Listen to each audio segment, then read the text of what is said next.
Right, I'm getting ready, preparing some of the outer cases for polishing. They won't need blasting, they just need polishing. So this is the outer gearbox case. So I just removed the striker plate, as it's called, and the plungers that go in here. And these two semicircular springs that form part of the actual selection mechanism. When you actually change gear, this is what actually moves the things around in the gearbox. So I've removed that, but what I'm not going to do, I'm not going to remove this mechanism here, because it really is a pain to get out, because it's steel on steel. So heating it, because you have to get it apart, like this end comes out this way, and this side comes out that way. So you have to get them apart, and of course heating it won't do any good because they're both the same metals. And I've done it before, it's a complete pain. And the thing is, it's not really necessary, because all that's happening is we're polishing this case. It's got a few scratches and that in there, hopefully they'll come out, those dings. But anyway, because we're just polishing, we're not bead blasting, then I don't think there's any necessity to remove that, so we're going to leave that in. As long as everything else is clear and the polishers can get to it, basically, that's fine. Okay, so that's the outer gearbox case ready. Right, oh dear, I'm still bunged up. It's been it's been over 3 weeks, 3.5 weeks now since I had this flu bug thing, and I feel fine. I was really rough for a few days, but I feel fine now. But I'm still got this congestion, still coughing, still bringing up horrible stuff from my lungs, and that's over 3 weeks since I got it. Nearly getting on for 4 weeks now. It's a real pain. Right, anyway, here's the inner gearbox cover. I'm just going to clear off all the old gasket. But then I'm going to leave it pretty much as is in situ. We've got the lay shaft bearing, the main shaft bearing, which seems fine. And we've got the lay shaft needle roller bearing, which also seems fine. So, and then the quadrant looks fine. There's no damage to the teeth or anything. So again, I'm minded. And this is the switch for the neutral indicator.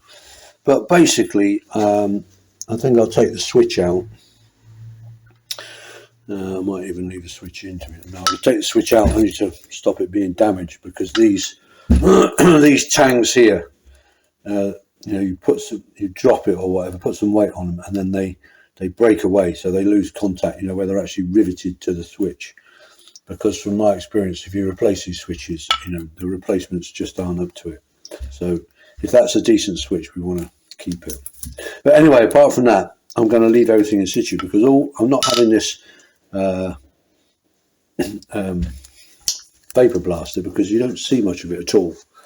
I'm just going to have the top lightly polished. Even then, to be honest, it's not really necessary, because of course we've got a starter motor and that sits on top of there. But I'm just going to have this top bit lightly polished. So there's no real need to take everything massively apart for that reason. What I am going to do is I'm going to get some gaffer tape and put it over this bearing, because I don't want bits, there's bits of fluff and that from the polishing that can get in there. So I'm just going to put some gaffer over there, and also over this needle roller bearing, just to stop any fluff and bits getting in. But it's not a very invasive process, the polishing, so I think we'll be fine just to leave things as they are. I'll take this switch out, and that'll be it. Protect the bearings with some tape, stop any bits getting in, and we're done. Okay, so that's apart from getting this bit of gasket off the outside, that's a nice easy prep. Hurrah. Okay, so onto the clutch cover. And again, I'm not going to have this blast clean, because again, it's virtually invisible. The only bit you really see is a little bit of this top. So again, I'm going to take this for a light polishing. Just have the top section done. So again, there's no real prep to be done. What I'm going to do is I'm going to take out this oil seal that's for the clutch hub. which doesn't really need replacing, to be honest, because it doesn't really do much, that seal. It just stops dust and stuff getting into the clutch. But I know that we will be ordering a full new oil seal set for the engine, and that will come with this. So it makes sense. Might as well just replace it rather than not. So I'll knock that out. Again, I'm just going to find a socket of the correct size that just fits over the oil seal, and then just tap it out, and that's it done. And that's the prep done for this. And then I'll just take it off for a light polish on the top there, and sorted. So I'm just going to knock this oil seal out, and that's it. So you've got a socket that is just the right size. It just goes over the seal. Again, I'm not too worried about damaging the seal, taking it out, because obviously I'm going to be just throwing it away and replacing it. So just tap through.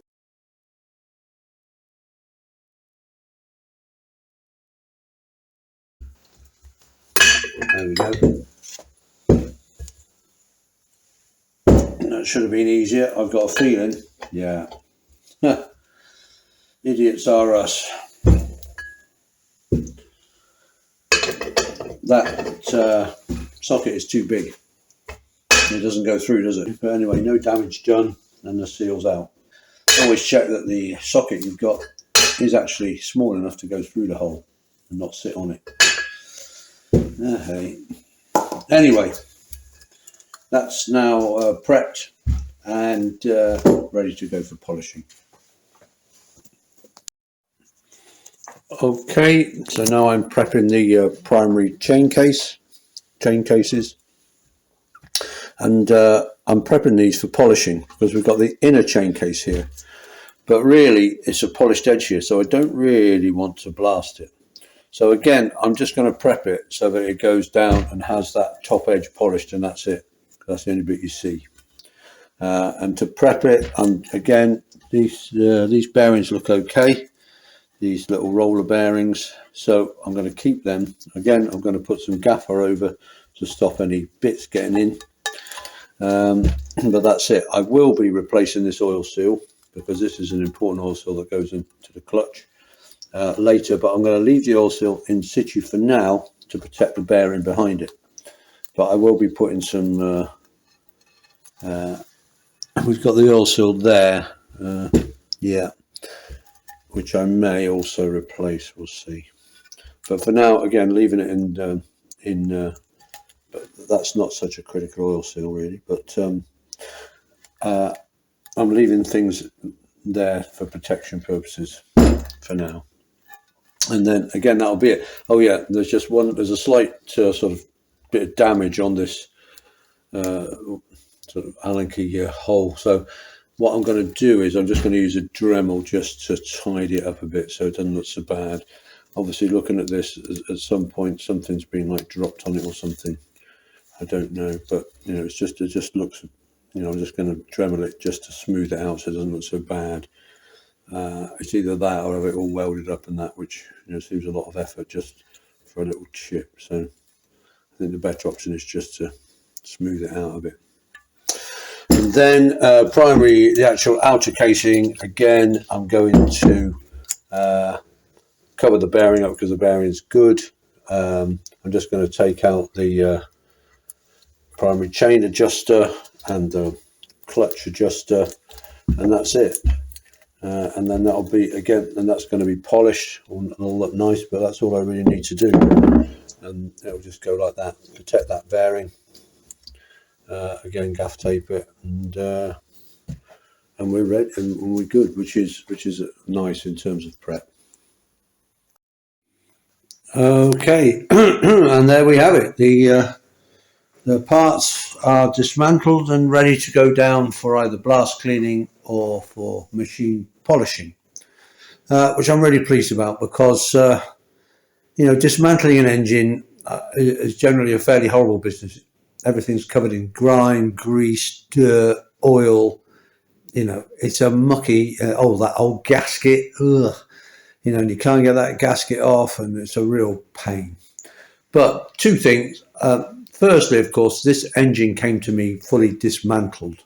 So that was a big help in terms of a lot of the gunge and the oil had already gone, which is great. So it wasn't that bad in terms of oil and mess and stuff, which was just so horrible. And also, there's a few of the bearings and things that we haven't fully removed because I don't think they need replacing. And so, and as they're in the parts that are going to be polished rather than grip blasted, then they should be okay. So on the left here, up to the barrels, that's all the parts that are going to be vapor blasted. Okay, so the crankcases, cylinder head, cylinder barrels, rocker boxes, central casing, and then over here we got the parts that are going to be polished, which is basically all the outer casings.